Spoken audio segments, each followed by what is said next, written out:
when they're able to actually lock down members from Falcon and shut them down all the way from the early game, we see that that is where they're able to get control, that is where they're able to get those value pickoffs and turn the game around. They need crowd control and they need damage. Well, we're going to find out here as we have the draft of the final game. And there is a difference. Already, the Franco is banned out. The respect is there from RRQ. But will it make the difference? There is a difference, but will it make the difference? I do like the Franco ban. You know, Falcon learned at Game 3 that they needed to ban out Vin's Grok. And now in Game 5, RRQ making an important decision here, banning out that Franco. Now, this is going to now leave the Kaja possibly open, or it's going to force Falcon to not ban out the carry, but either way, so now Kaja open, and we saw Vin play it the other day. Kaja, or do you take the Eve? Ooh. It's neither. They take the glue. All right, so they felt like it was too tanky, it's too annoying. We saw that R7 was able to use it very well in the game number 2, so I think they go for it again. But as we mentioned, the Kaja is available, and if Falcon really values that DPS, that damage, single target damage, they can just deal with tanks. They can pick up a gold laner early on as well. So much potential here. The Jeeve, as we mentioned, is available if they want to go for more utility and maybe a bit more of healing reduction with the Necklace of Durance as well. So it's so insane that we can't really predict because we have no idea. We've seen the same draft twice, and now that we're in the final game, we have no idea what to expect. True, but I mean, this is definitely throwing a little bit of a wrench into things, and hold on a second. Now, with the Kaja pick, that's not the one I want to focus on because Falcon picking up the Lunox, don't want to give that to the hands of Clay, and honestly, just like RQ is picking it so much, it is still a great pick for Falcon because it can be that deciding factor in bursting down this glue, bursting down R7 when it tries to invade. I believe ZipX has played the Lunox in the gold lane as well, so again, multiple possibilities coming in from Falcon, and they are the ones now with the good crowd control, with the good source of burst damage, but RRQ counters with the Beatrix and the Fredrin, and that is Skylar on his quote-unquote signature hero. I like this, right? Already a couple changes going here. RRQ able to secure that Beatrix pick like we've been talking about a lot, not going in the hands of ZipX, and then you still have Albert most likely running this Fredrin, right? It is a solid choice, a hero to just go in for the objectives. You have the utility, you've got the CC, and the best thing too is if you can land it on multiple members, now you have the Beatrix there to unleash. Like you guys mentioned, AoE damage is going to be big in this fight. Again, the final game between these two teams. Last pickup though, from Falcon will be that Valentina once again. And that guarantees the Lunox most likely into the gold lane. Yes, a little bit of flexibility. We see maybe the Valentina go into the jungle ever so slightly, but I don't think that's going to happen here. This is going to mean ZipX gold lane up against Skylar with that Beatrix. The table has definitely been flipped. And now that's a lot of magic damage coming in from the side of Falcon. So most likely with the Hilda ban, they're trying to go for, I guess, an assassin, a physical damage assassin makes sense here. They have 3 heroes that does magical damage already. So more one-dimensional compared to RRQ. They recognize the threat, the potential of an assassin. They ban away that Fanny, and the final ban is going to be the Eve. Well, already, right, last couple choices here. Go ahead and dealing with the Fanny. They don't want to go against that matchup, right? The assassin matchup. You've already got the Fredrin here on the board. Eve was a great last ban as well from Falcon. They take that utility out. It's going to force something here on Clay to respond, especially to that Valentina again, and be cautious of exactly what ultimates you're providing here. Because right now, there's not many great choices, right, for Justin to take. Lilia, Farza come to mind, right? A possibility there for Clay. Of course, I think at this point you just kind of have to give up the fact that, like, yes, they're going to steal our ultimate. We just have to use it better here. My question is, I'm sure you have a thought on the mage, but also, what do we see in the jungle from Ken? What we see in the jungle, considering it's a lot of burst damage, something a bit more aggressive. The Martis is still a possibility. Lane? If he wants to go for that Granger, that can still be used as well if they want to just go full all-in in the early game. That's what they seem to be very good at doing. But for the side of RRQ, remember, with such a composition, they need a solid late-game long-range mage as well. But for Falcon, it's going to be Uranus. this is a little risky, right? Yes. Uranus is not, I mean, there was once upon a time, but this was a very high priority pick for the XP lane. But now, people kind of like to debate, is it a good choice still to park in that lane? Yes, you're pretty much, I mean, at some point, you're kind of unkillable. You have a lot of sustain, a lot of durability. But really, what do you provide for your team here in comparison to what you're going to see across from you, which is that glue? There's the Farsa pick, like you guys mentioned, and it's rounded out with the Lolita. I don't know how to feel about it. I mean, yes, the Uranus used to be a decent pick, but right now with the standing of marksmen and these DHS builds, these speed builds, it's not going to be easy for him. And he doesn't have, I mean, right now, I don't think he has sustainability against glue. Maybe he will be able to stalemate R7, and if Falcon can just focus into the gold lane, maybe they can catch a win that way. But the final question is, once again, what does Ken pick up here for the jungle? He's sitting looking at that marksman page right now. I was thinking something more in the lines of the assassins, but Granger? Granger. It makes sense, man. It's a lot of burst damage in the early game. It's the long-range kill secure Death Sonata. It will be that Granger, and this is a complete flip, right? This is Falcon going all in the early game, maybe banking on a split push Uranus in the late game, but for RRQ, it's team fight all the way to add to their crowd control. Even a Numeron Blast on a Lolita, it makes sense, but will it work? I don't know. So much is on the line right now. And the Granger failed in game 1. If Falcon wins it in game 5, it's going to be a statement. That's going to be a redemption arc for Ken alone here. Falcon, though, I mean, both team compositions, they've got their win conditions. It's going to come down to the execution factor and who can set the pace first, set the tempo, as that's been the story, the narrative between these two teams here. And now we're down to that final match as we just wait to load up here.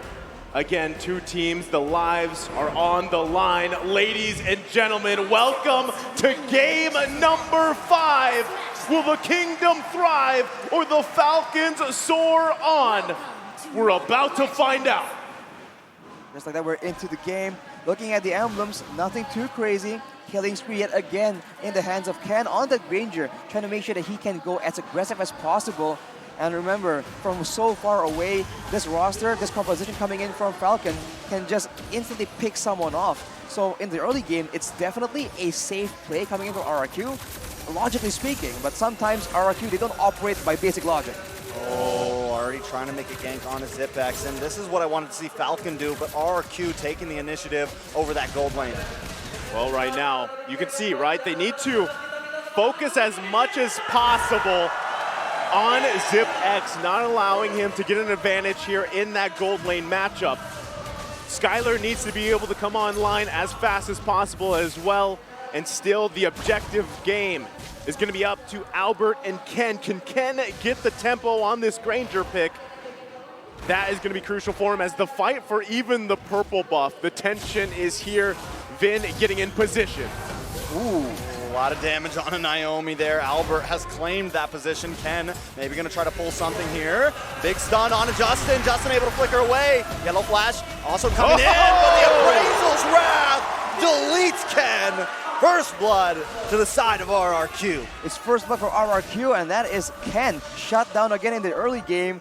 We're seeing glimpses from game number 2 right here. That is not the start that a Granger wants in this game. And with that pressure, they're already trying to translate that to the other side lanes. Clay on this Farsa has been very actively roaming around. This is what they need to do. Abuse that mobility from the wings by wings. Yeah, I think biggest thing here, you use that mobility to your advantage. You find picks if you can. If not, secure the objectives, right? That's exactly what RRQ is going to do here with this first turtle. Just going to go cleanly in their hands, able to continue to build on this tempo. Whoa! And trying to get the play. Oh! Will get stunned here. Vin trying to cock and low, but they both respond. Ken goes down. Vin finds the kill. Justin tries to help out, but not fast enough. That's 2 deaths for Ken in only 2.5 minutes. It's a death for Ken, but on the bright side, they were able to take Skylar out, but they used so much time and resources to ensure that result. In the mid lane, both are trying to build for a Clock of Destiny. The burst damage from the mid lane definitely favors Clay in the early stage. This range coming in from the Feather Airstrike is something that Falcon hasn't been dealing with in the past few games. Yeah, and at the same time, you know, Naomi being on this Kaja, it's a little bit different here, right? Instead of that Franco, you've got to put yourself in a position to be able to get that divine judgment off, and finding the right target as well is going to be difficult with 3 tanky boys here. Look at the pressure on the purple buff. Albert just continues to come in, play, creating space for his team to claim this buff. Vin about to use that Nuna blast. Ken finds R7. A nice play. The stun does land down on a Falcon, so they can't push the objective too much. So they trade a purple buff. Oh, Zipex finding Skylar in the off lane as well. Falcon trying to keep the tempo. Early game Lunox damage. If you're a squishy mage, you do not want to deal with that. This is showing again the flexibility of ZipX and how much you're trading when you try and shut down Ken. RRQ is spending so much time, but they're allowing ZipX, the man who was carrying the past 2 games, to actually have a good time in the lane. Well, at the same time, I'm wondering here, right? With ZipX having that lead now, again, Skylar's died twice. So that already puts you in a good position if you're ZipX here. A little action in the mid lane, not going to convert into anything just yet, but still, transitioning mid-game, you've got to be careful of that damage from this Lunox pick. Has the mystery shop, will be able to scale quite quickly, especially if more kills go in favor of ZipX. You can see already attention being put there on the top side. Turtle now up here. The turtle dance going to ensue. Albert in position. Yeah, and Clay does not have the feathered airstrike right now, so the sniper shot does come down. Vin with the moon on blast, trying to create space. Watch Zipex, comes in, gets some nice damage. Skylar takes a turtle. Albert finds Naomi. Now Ken with a lot of range, dropping that Destinata, but Yellow Flash a little bit too deep. Whoa! Will get deleted once again. Albert with a double kill. Justin tries to flicker, but Skylar finds him. Zipex trying to dodge. Nice flicker, but R7 is here along with the rest of the team. RRQ wants suppression coming down, and Zipex, along with the rest of the team, fall. The crowd is wild, and RRQ reigns supreme in the early game. It's effectively a wipeout for RRQ, man. Every single member of Falcon fall, and this is what RRQ is able to do. Once they smell blood in the water, they just keep going. They don't let you escape with that huge play. You can see Skylar recovers, having that BOD right now. That's a lot of burst damage, and Ken is just in such a tough situation. Only a Hunter Strike when he is supposed to be the main carry in the mid-game for the side of Falcon.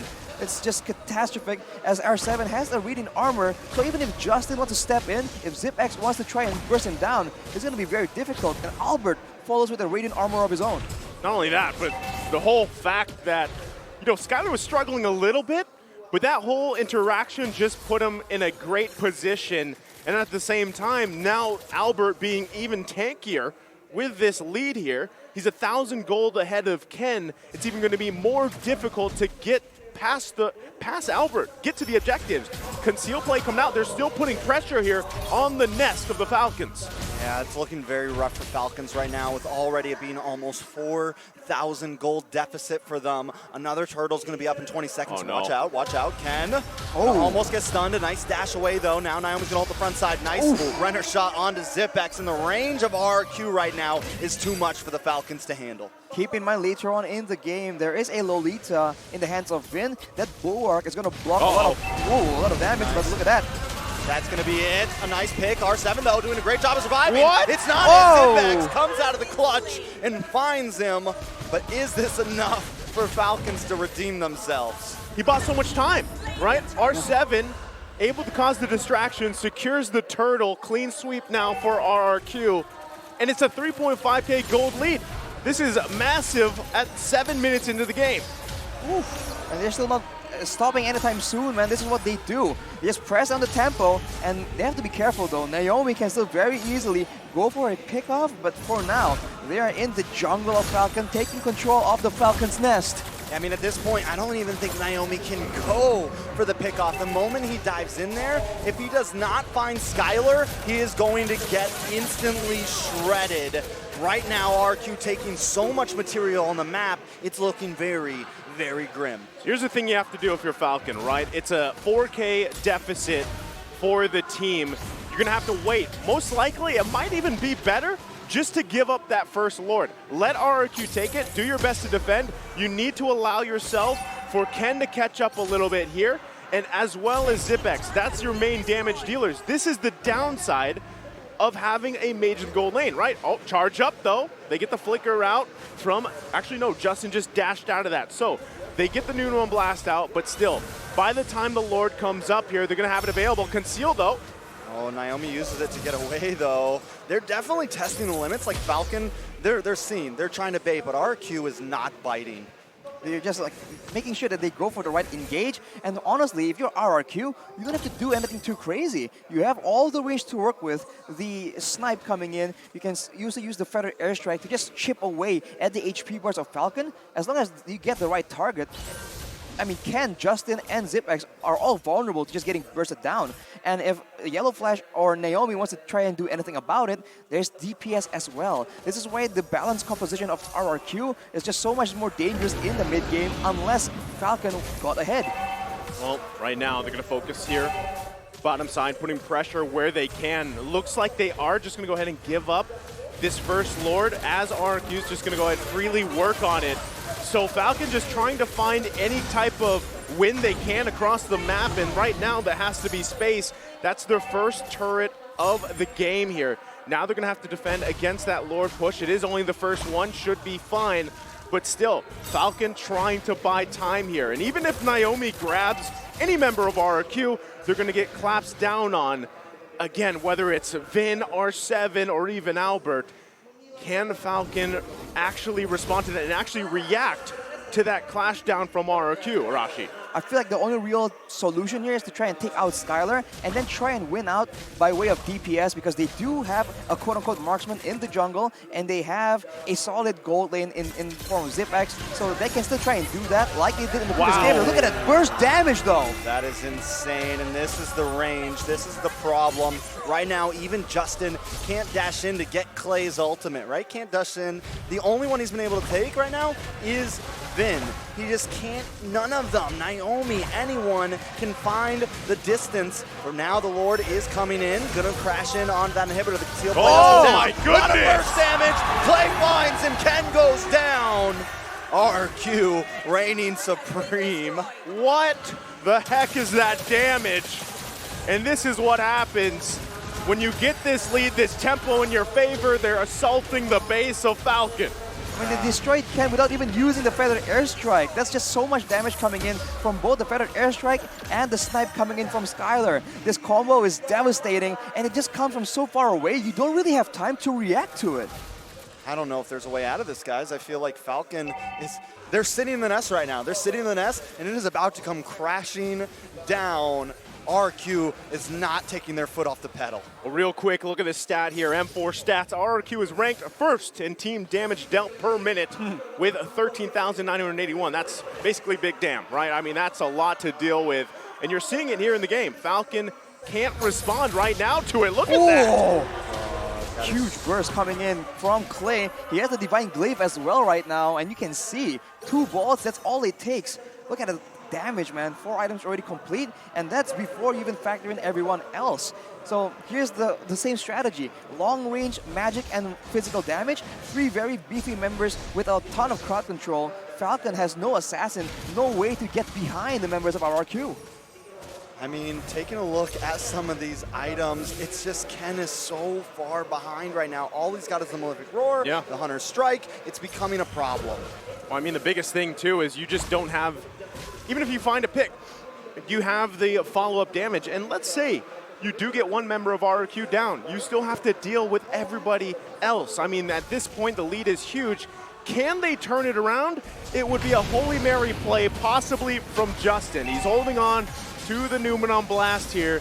They could work with that plus Naomi and hope that ZipX and Ken can stay alive. But right now, the next Lord is going to be up on us. Falcon trying to get in position. It's half health here. Albert continuing to work on it. Vin with the flicker! Down goes ZipX. Ken will get stunned. R7 going to try to capitalize on this. The rest of RQ has found the blood. They smell it. Albert's going to hang out by this Lord, but Vin with the outplay. He just predicts the position coming in from Falcon and gets a massive Numenon Blast, completely shutting down any kind of contest. And now without ZipX in the picture, it does seem like RRQ are trying to get some more, but the wave clear is still not that bad coming in from Falcon. Of course, if Naomi makes a play, it's still possible, but RRQ, they can just wait for this Lord to come in, make sure that they manage the waves properly, and just, again, wait for the right moment to burst down the members from Falcon from so far away, completely out of range.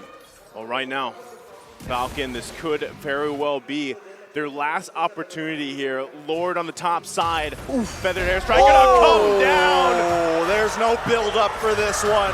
No time to set the map because Finn is trying to strike. Lord has closed the distance. Justin tries to respond with Uno on blast of his own, but now RRQ is here. They're trying to shred down the Lord, but not enough damage. Ken, Lord finally connecting. RRQ biding their time. They know they got plenty of damage to do this. Justin working his way around the side. Yellow Flash trying to keep them at bay. Minions are gone, so RRQ must back off, but another wave is coming. Beautiful render shot. Zipx goes down. Cray dropping the bombs from the air, and RRQ wants this game. That is it. RRQ has clipped the wings of the Falcons. Tonight they fall. The kingdom is proud, and RRQ reigns supreme. Reverse sweep denied. RRQ with a dominant fashion for game 5. What a massive play, massive game, and a great series to start the day. They showed us 2 same exact drafts, and in the third game that can potentially go to Falcon, they completely switch it up, and they win in such dominant fashion. Who would have expected, man, the final game to be almost a stomp coming in from RRQ? GG's well played. I gotta give it up to Falcon though. What an amazing performance. I love Zipx. I love this, going over, giving them all dabs, showing the respect. You could definitely tell Justin was a little bit upset there. He knows they lost the game, but still they made it this far. But tonight in Indonesia, RRQ made the fans proud. I mean, you can see it, right? The respect amongst the players here. This is really in the tournament where it gets much harder as you're rooting for multiple teams here, and eventually team after team has to get knocked out in knockout stages. But Falcon should hold their head high. They had an amazing run in MSC and now here at M4, but it's RRQ that gets the victory. They move on to the next step in the tournament. The Kingdom strikes back. RRQ denies the reverse sweep of Falcon. 3-2. Man, look at the fans. They're just ecstatic, man. Their guys got it done. I mean, you couldn't ask for anything more when we're this close to the grand finals. You can't ask for anything more from Mobile Legends because right here on the world stage, both teams gave it their all. I mean, I'm happy with that performance. No matter who won at the end, I am happy with that performance. Same. I mean, I completely agree with you. You know, it's like I said, it's always tough to see the team that gets knocked out here, but at the end of it all, it just comes down to what team gets that upper hand and performs better. And what better way to have it than go 5 games, go the distance in these last series in the last days of M4. As we get even further on into the tournament, we still have great matchups for today. Exactly. This is only the first match. You could almost forget it because it was really such a close series, man. I think no one can say it was one-sided at all. It was so close. They had us at the edge of our seats, and I bet the audience, I mean, either disappointed or relieved. But anyways, let's hear from our guys back at the analyst section to see if they can actually give us a bit more insight to the game. So Parashi, we're the guys at the analyst section. Mirko, Assassin Dave, and the man, the myth, the legend, Ulf. What a bittersweet match here, man. Unfortunately, one of these teams will be knocked out, and it was Falcon. They did super well, but 3-2 in the end. RRQ takes it pretty dominatingly, and we need to talk about the drafts because I believe it was mostly the drafts. Absolutely. Coming to the last game, both teams are playing under belief. For RRQ, more focus on the actual logic, where Falcons, completely on belief. No, the Granger pick, right? You know there's Lolita that counters you. There's so much dive that can get you. Farsa. Yeah, Farsa, and we still end up taking it. Now we're debating, is it going to take the Ling out? Is it going to take the Granger? And decided we'll go with the Granger, and you saw how little impact he had the entire game. And it went south badly for Falcon, as you saw. So we kind of prescribe RRQ Hoshi to not give the comfort of Falcon Esports, right? But they did the exact opposite. They gave the comfort. They gave the Granger. They allowed the Granger to happen, but they had precautions. That is when they drafted the Farsa and the Lolita. The last 2 picks were just so good against the composition that they wanted to have. So that really allowed them to win this game number 5. I do want to mention, they did ban the Franco, though. They did, right? Yeah. So there were already adjustments made by both both RRQ and Falcon towards the game, well, the final game here in Game 5. And I think for RRQ, the main changes were the ones that we criticized in Game 4. Remember, the Kufra pick not really doing any justice here. You could give it to Vin, man. 1-0 and 10. He set up so many of these plays, even though some of these Numenon blasts were not able to connect. It was there just to zone and to, you know, force Falcon Esports back away so that they can't really deal damage or can't be a threat towards the RRQ backline. And that's exactly what Lolita's job is. No, I know we're looking at items, but I think the key to victory for RRQ this game is aggression they had early game, right? It felt like Agreed. they let go of every concern they have. This is the last game on the table. We have to play with everything we got, and that's what it did. The early game invade kind of messed up the entire plan for Falcon. They need Granger to farm, because that's their hyper carry, and yet we saw Granger's farm get disrupted. He got taken down within the first minute, I believe, in the game, and he died twice in a row. I think the score was 1-2 before the first hurdle. And even like further gives us more justification on how good this Lolita pick is. Because the main damage there's coming out from Falcon will be Lunox as well as the Granger. Two of the heroes that naturally are countered by the Bulwark with a second skill, a spammable skill even coming out from the Lolita. Now you do have the Uranus, which I thought will be a problem for the side of RRQ Hoshi, but it was the exact opposite. Because of the fact that Clay and Skylar are so farmed in this game, they melt down even the Uranus. Game 3 and 4, it was all Falcon here. Rich Guy, the carry, Sandbag, Forgotten One. Now, we're seeing 4 RRQ members, right? We got Skylar, Clay, R7, and Vin. And honestly, like you mentioned, Wolf, I do believe that's exactly what happened, right? Falcon Esports wanted to get into that late stage where Zipix and Yellow Flash can excel. Unfortunately, they picked up a Granger that's very susceptible and vulnerable to these a lot of these invades, forcing these side laners to have to, you know, maneuver over to help Ken. And again, it's gonna just really halter their own farm. Zipix and Yellow Flash did pretty well in the laning phase, but when you're having to actually rotate to the jungle to save, instead of invading enemy jungle, putting some more pressure on enemy team, it just takes away that late game centric composition that they have. I think you hit a nail on the coffin there, right? Like when we look at Falcon, it was mainly the Zipix and Yellow Flash taking all the credit. But here you see the entire set of RRQ, they're playing together. They get, I think the entire roster was on the leaderboard. Now let's take a look at MVP. It's gonna be Vin with the setup, 1-0-10, 93% kill participation. Wow, that's amazing. And even though you suggested the ultimate, right? There was even one time that he utilized it to get a kill onto the Granger, which is basically in the earlier stages. Yeah. Overall, he's hitting his shots, even like utilizing the Numinal Blast in an angle from the purple buff of the opponent. Remember these plays, that happened maybe twice or thrice. When they wanted to invade against the purple buff of the Granger, what they did was to utilize the Numinal Blast, not for actually controlling the opponents, but more like zoning them out. The peel from the slow effect of the Numinal Blast in combination with the stun afterwards, you don't get a kill, but you get a small objective, the purple buff. And I just really love the itemization coming from him. He knows that Ken was shut down so early on, so there's no real need to build that physical defense, right? He went straight for the Athena shield. Sure, dominance ice, but you know, that's not really to counter Ken. It's more for, like, I used to say it's more for CDR, but that's taken away, right? So let's take a look at the heat map from Vin. You're absolutely right, the invade onto the blue buff from the Granger was insane, and the execution was flawless, right? The ultimate Nuance Blast was just to zone away. And then there are not too many skills that you can actually stop the ultimate from, you know, actually proceeding. And that's why it was so good. There was one time, I think we're talking about the same play there. They were at the blue buff, used ultimate, I think stunned 3 people, right? Just to get the blue buff. That was so good from entire RRQ. They had a game plan set up, and they executed flawlessly. What a play. And I think this is why Falcon actually went for the Granger instead of the Ling. It's going to be the same aggression, whether you're on the Ling or the Granger. And on the Ling, you're very dependent on that purple buff. Here, we're going to take a look at the MVP highlights to see again how it all unfolded. Ken here, this is the moment, right? Look at that. Numinal Blasters to get the last hit. There's a lot of focus from RRQ Hoshi to shut down Ken in this game by taking away his purple buff, eventually giving Albert a big advantage. By the way, Albert played, what, 4 games or what, 5 games on the Fedrin? It is not... He's matured. It's been, yeah. I think you saw how good he is. Sometimes he misses some shots, but when it comes to crucial Lord takes, that is where he flourishes. And I still gotta say, you can see RRQ moving together as a unit this entire game, right? That's true. The Silence kind of moving like Yellow Flashing in a way. They're always 5-on-5, 5-on-5 team fight, and RRQ flourish when they play together, and that's exactly what we're seeing here. Look at the zonage, look at the finish. Whew, just what a game coming out from the entire set of RRQ. I'm speechless. Nobody expected the final game to be